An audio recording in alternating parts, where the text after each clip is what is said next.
Hello everyone and welcome to mechanical classes by Swati. आज की इस वीडियो में मैं आपके साथ डिस्कस करने वाली हूँ एक न्यूमेरिकल। ओके, वो जो न्यूमेरिकल बेस्ड अपॉन है बेल कोलेमन साइकिल के ऊपर, ये न्यूमेरिकल बेस्ड अपॉन है। ओके, तो लास्ट लेक्चर में मैं आपके साथ डिस्कस की थी कि सीओपी का डेरिवेशन कैसे निकालते हैं बेल कोलेमन साइकिल का। तो ये जो न्यूमेरिकल है ना, ये उसी के बेसिस पर ही है। ओके, तो जो कोई भी वो वीडियो नहीं देखे है, मैं आपको रिक्वेस्ट करूंगी कि वो वीडियो आप जरूर देखिए। मैं डिस्क्रिप्शन बॉक्स पे उसका लिंक दे दूंगी, तो वो वीडियो आप जरूर देखिए। वरना एक्चुअली क्या होगा कि ये प्रॉब्लम जो है आप समझ में आपको मतलब ठीक तरह से नहीं आ सकता। उसके वजह से आपको बेल कोलेमन साइकिल पहले क्या है वो जानना है, फिर आप ये न्यूमेरिकल अगर सॉल्व करेंगे तो आपको थोड़ा इजी जाएगा। ओके, तो चलिए अभी स्टार्ट करते हैं और ये न्यूमेरिकल हम लोग कैसे सॉल्व करेंगे उसके ऊपर डिस्कस करते हैं। देखिए, न्यूमेरिकल तो आपको दिख रहा होगा कि शायद ये बहुत बड़ा है, ऐसा लग रहा होगा, लेकिन एक्चुअल में ऐसा नहीं है और आप बहुत इजीली ये प्रॉब्लम को सॉल्व कर सकते हैं। ओके, तो लेकिन ये न्यूमेरिकल स्टार्ट करने से पहले आपको मैं और एक चीज बताना चाहूंगी दोस्तों, कि आप पहले बेल कोलेमन साइकिल की जब भी न्यूमेरिकल आए एग्जाम में, सेमेस्टर एग्जाम में, जब आपको बेल कोलेमन साइकिल की न्यूमेरिकल आए, तो आपको first thing you need to do what, you need to draw the TS diagram. आपको टीएस डायग्राम पहले ड्रॉ कर लेनी चाहिए और पीवी डायग्राम पहले ड्रॉ कर लेनी चाहिए। वो तो कॉमन है हर कोई न्यूमेरिकल में। वो आपको अगर वो आप पहले ड्रॉ कर लेंगे ना, फिर क्वेश्चन पढ़ेंगे तो आपको इजी जाता है। ओके, क्योंकि फिर आपको गिवन कंडीशंस लिखने में इजी जाएगा। ओके, तो लेट्स स्टार्ट करते हैं। चलिए, तो पीवी डायग्राम और टीएस डायग्राम ड्रॉ करते हैं बेल कोलेमन साइकिल की। Right, this is your pressure, this is volume, यहाँ पर टेम्परेचर और एंट्रोपी। ओके, तो पहले हमारा बेल कोलेमन साइकिल में क्या होता था कि रेफ्रिजरेटर से कंप्रेसर में जाता है। ओके, एयर जो है वो रेफ्रिजरेटर से कंप्रेसर में जाता है। ओके, जब कंप्रेसर में जाएगा तो एयर क्या करेगा, उसका प्रेशर बढ़ेगा। ओके, उसका प्रेशर बढ़ेगा। राइट, प्रेशर बढ़ेगा और टेम्परेचर भी बढ़ेगा। तो ये मैं ऐसे ड्रॉ कर सकती हूं, 1 2। राइट, फिर क्या होगा, कंप्रेसर से अभी कहां जाएगा, कंप्रेसर से जाएगा वो कूलर में। कूलर में क्या होगा, उसका टेम्परेचर रिडक्शन होगा। राइट, कंप्रेसर से कूलर में जाएगा तो उसका टेम्परेचर रिडक्शन होगा, but at constant pressure. Okay, so 2 to 3 we can draw like this. Okay, फिर एक्सपांडर में जाता है। एक्सपांडर में जाने के बाद उसका प्रेशर रिड्यूस होता है और टेम्परेचर भी रिड्यूस होता है। राइट,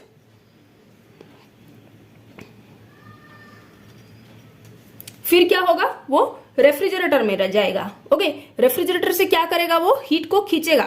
ओके, रेफ्रिजरेटर में जब जाएगा एयर, तो एयर क्या करेगा, हीट ड्रॉ करेगा, हीट एक्सट्रैक्ट करेगा। जब हीट एक्सट्रैक्ट करेगा तो उसका टेम्परेचर राइज होगा। Okay, but at constant pressure. Okay, तो ये रहा आपका बेसिक डायग्राम जो हर एक न्यूमेरिकल में आपका कॉमन रहेगा। अभी क्वेश्चन की तरफ जाते हैं। ठीक, the atmospheric air at pressure 1 bar and temperature -5 degree Celsius is drawn in the cylinder of the compressor of a Bell Coleman refrigerating machine. Okay, that is air 1 bar pressure और temperature -5 degree Celsius उतना draw किया गया है compressor में, is drawn inside the cylinder of the compressor. Okay, of a Bell Coleman refrigerating machine. तो इसका मतलब क्या हुआ कि प्रेशर आपका दे दिया है कितना, 1 बार दे दिया है। अभी P1 इजिकल टू 1 बार दिया हुआ है, मतलब P1 किसके साथ बराबर है, P4 के साथ बराबर है। ओके, टेम्परेचर भी दे दिया है।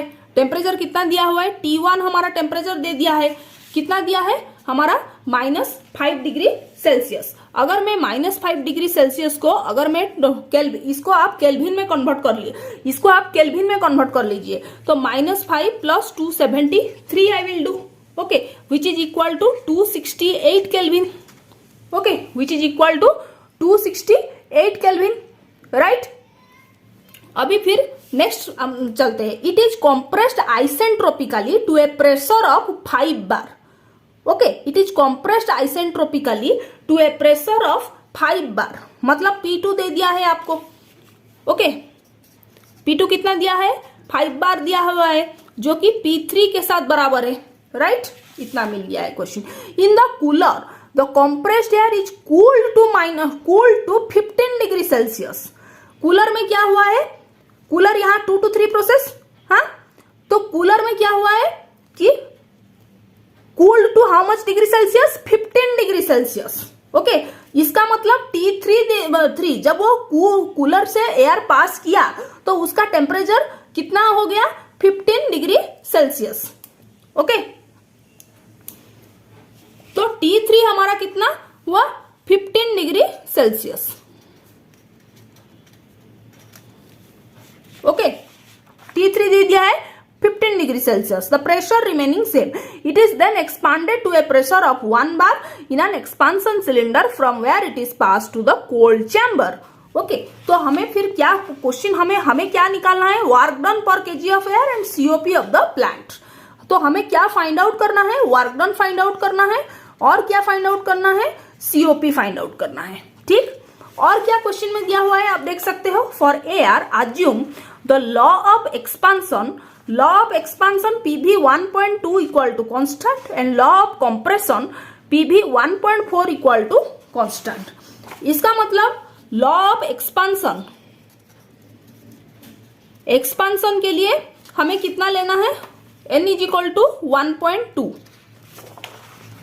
ओके, कंप्रेशन के लिए कितना, n is equal to 1.4। Okay, कितना दे दिया है, and specific heat of air at constant pressure is how much 1 kilojoule per KG kelvin. इसका मतलब सीपी जो है वो दे दिया है आपको 1 kilojoule per KG kelvin.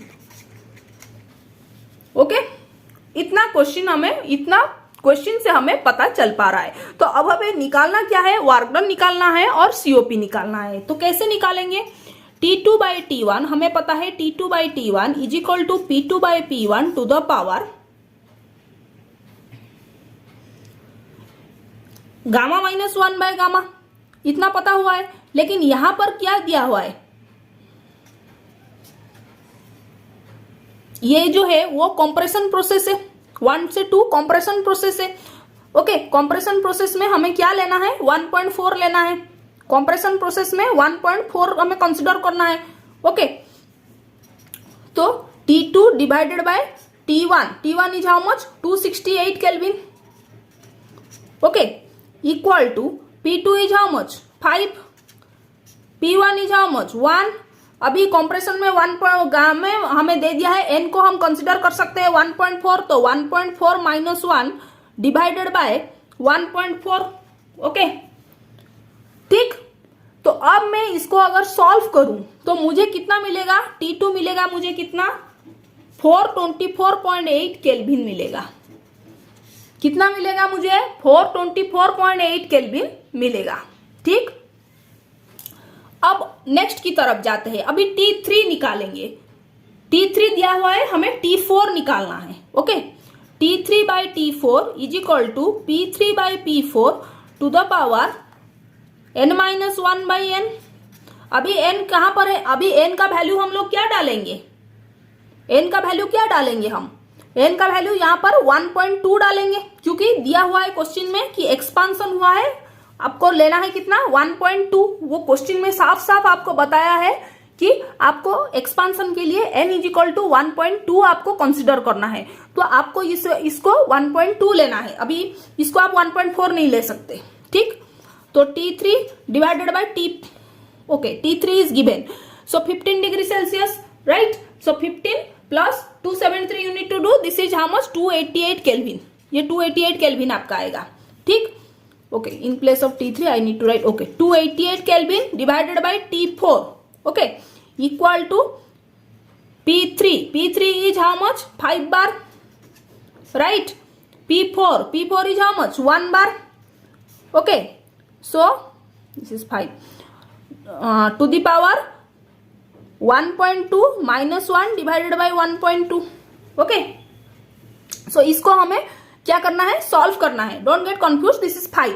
Okay, so इसको मैं अगर सॉल्व करूंगी तो T4 कितना मिलेगा मुझे, T4 मुझे मिलेगा 220 केल्विन। T4 मुझे कितना मिलेगा, 220 केल्विन मुझे मिलेगा, राइट।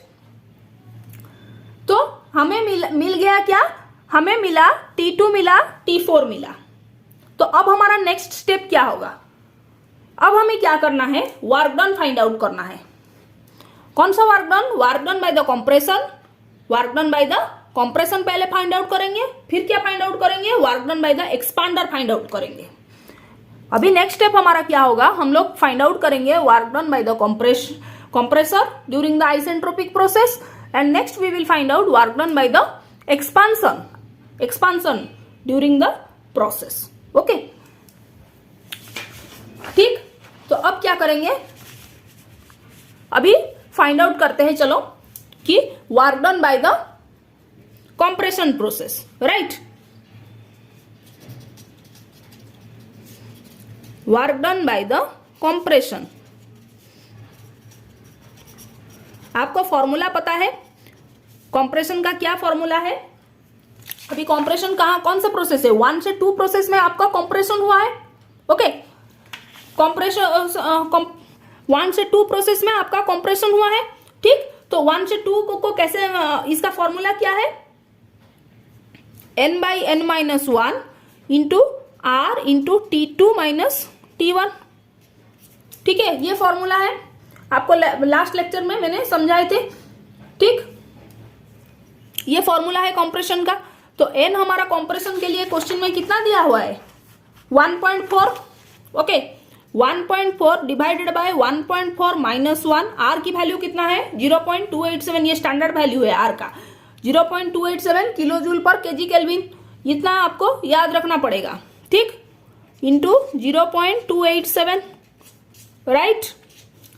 T2 कितना है हमारा, T2 कितना हम लोगों ने फाइंड आउट किया, 424.8 केल्विन, माइनस T1 कितना है हमारा, क्वेश्चन में दिया हुआ है 268 केल्विन, ओके। इसको मैं अगर सॉल्व करूं, इसको अगर हम सॉल्व करें तो कितना हमें मिलेगा, 159 kilo joule per KG, okay. इसको कैलकुलेट करेंगे तो इतना मिलेगा, 159 किलो जूल पर केजी मिलेगा, राइट। अभी नेक्स्ट क्या करते हैं, work done by the expansion process करते हैं। एक्सपांडर में कितना वर्क डन कैसे निकालेंगे, एक्सपांडर आपका कहां से कहां है, 3 से 4 तक हुआ है, तो n/n-1 into r into T3 minus T4 इसका फॉर्मूला है, राइट। तो अगर मैं अभी यहां पर n आपको एक्सपांशन में कितना है, 1.2 है, ओके, क्वेश्चन में दिया हुआ है, तो आप कैसे पुट अप करेंगे, 1.2 डिवाइडेड बाय 1.2 माइनस 1, r की वैल्यू कितना है, फिर से 0.287, राइट। T3 आपको क्वेश्चन में दिया हुआ है how much, 288 kelvin, 15 degree Celsius को केल्विन में हम लोगों ने कन्वर्ट किए थे, तो कितना आया, 288 केल्विन आया, माइनस T4 कितना मिला है, T4 कितना मिला है आपको, 220 केल्विन मिला है, ओके, राइट। तो अब मैं अगर इसको सब सब्स्टिट्यूट करके इसकी वैल्यू निकालूं तो कितना मिलेगा हमें, 118.3 kilo joule per KG, okay, 118.3 kilo joule per KG मिलेगा। तो अब हम क्या करेंगे, हमें क्या हुआ कि हमें वर्क डन फाइंड आउट करना है। क्वेश्चन में क्या दिया था कि हमको क्या करना है, work done, find the work done पर केजी ऑफ एयर। क्वेश्चन में यही दिया था ना कि वर्क डन पर केजी ऑफ एयर हमको निकालना है। तो कैसे निकालेंगे, ये रुको, ये लिख देते 3 4, right, okay. Now work done निकालेंगे, वर्क डन पर केजी ऑफ एयर कितना होगा, 118.3,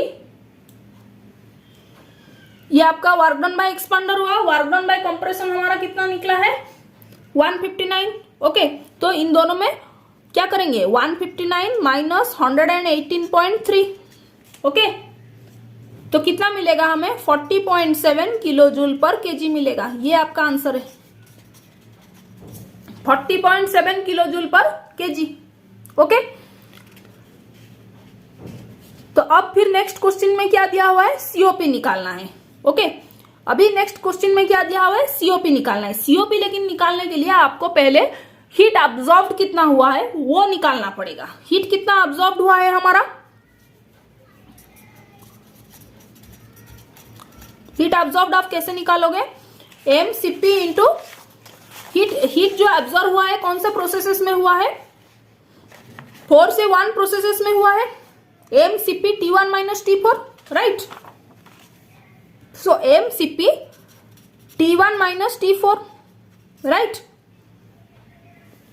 तो m is 1, Cp is how much, Cp को तो क्वेश्चन में दिया हुआ है 1 kilo joule per KG kelvin, आपको क्वेश्चन में कंसीडर किया गया है कि 1 kilo joule per KG kelvin, ये दिया हुआ है कि 1 kilo joule per KG kelvin आपको कंसीडर करना है, राइट। तो आप लिखेंगे क्या, 1 इंटू T1 कितना 268 केल्विन माइनस T4 कितना है 220 केल्विन, ओके। तो इसको मैं अगर सॉल्व करूं तो कितना मिल रहा है हमें 48, okay, 48 kilo joule per KG, 48 kilo joule per KG मिल रहा है, राइट। 48 के दोस्तों COP is equal to refrigerating effect divided by work done. Refrigerating effect हमें कितना मिला है 48 मिला है, 48 किलो जूल पर केजी, और वर्क डन कितना मिला है 40.7 किलो जूल पर केजी। इसको अगर हम सॉल्व करेंगे तो कितना मिल रहा है हमें 1.18 मिल रहा है, ओके। सो आई होप ये वीडियो में आपको समझ में आ गई होगी कि COP हम लोग कैसे कैलकुलेट करते हैं, ओके। कुछ डाउट्स हो तो मुझे कमेंट सेक्शन में जरूर पूछिए, और मेरे चैनल को भी सब्सक्राइब कर दीजिए ताकि आने वाली जो भी वीडियोस में में अपडेट करूंगी वो आप लोगों के साथ पहुंच सके, ओके। So thank you.